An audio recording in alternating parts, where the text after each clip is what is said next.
No, I was asking you. No, I'm just kidding. I'm just kidding. I'm messing around with you. Great. Wow. I'm not aware of a controversy. I'm going to need some,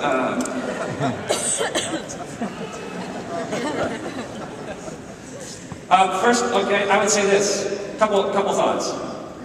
You have a second question, or you want to stand?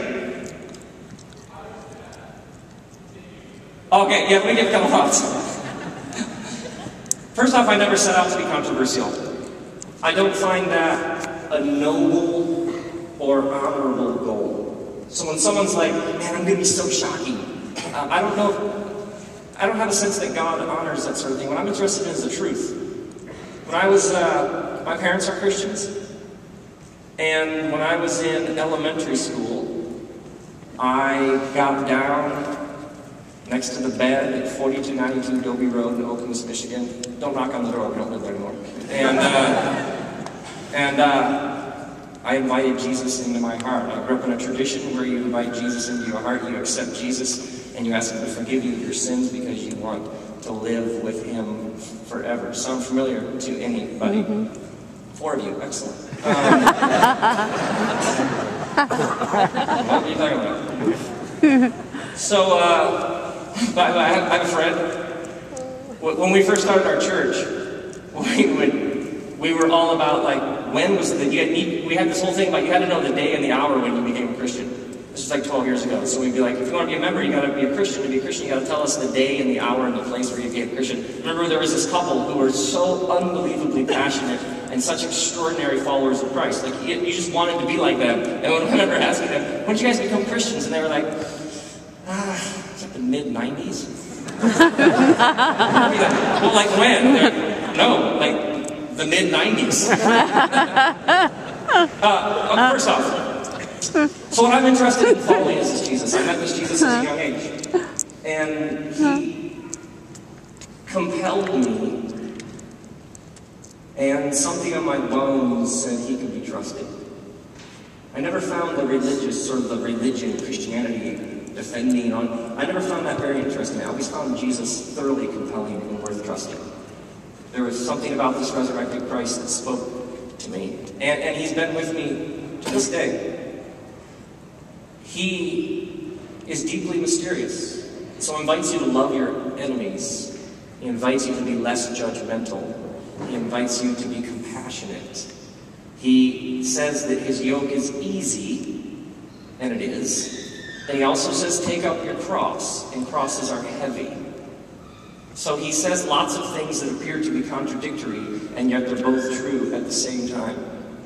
Are you with me? Mm-hmm. And what happened in terms of this book is roughly 5 years ago, I wrote a book called Velvet Elvis, and apparently owls like that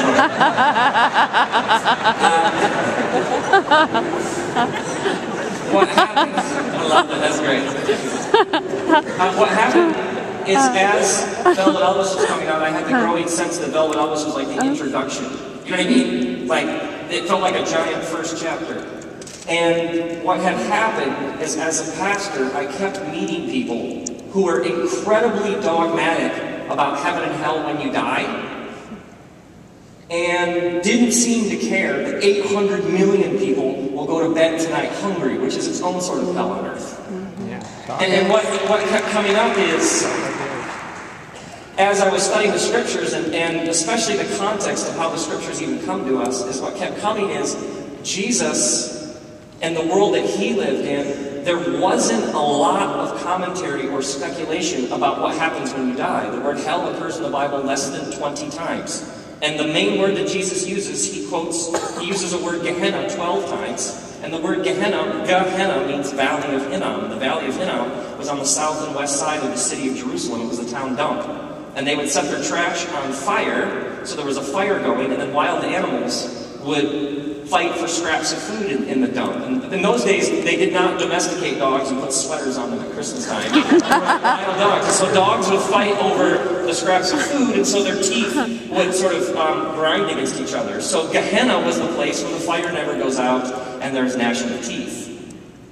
And so when Jesus speaks of it, like the rich man and Lazarus, which is often quoted as like, see, people go to hell, but what is the fundamental detail we're given?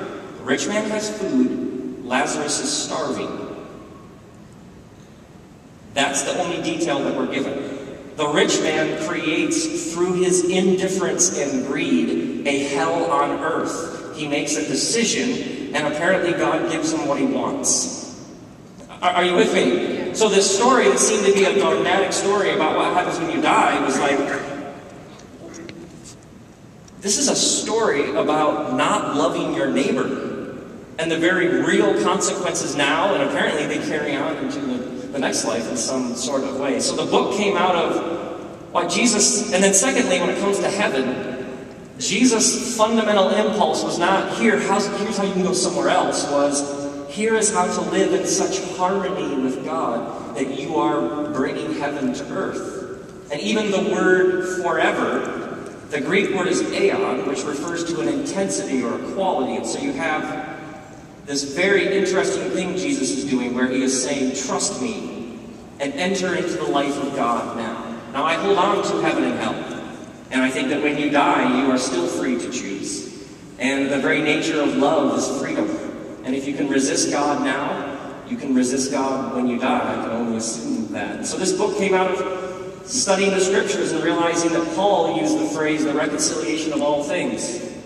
And then Peter in Acts 3:21 speaks of the restoration of all things. And then Jesus in Matthew 19 refers to the renewal of all things. And I hadn't heard a lot of sermons on the word all things, but the phrase keeps coming up. Ephesians 1:10, "Yes, I will bring all things together." And so that's sort of where this book came out. I also, thirdly, the Christian faith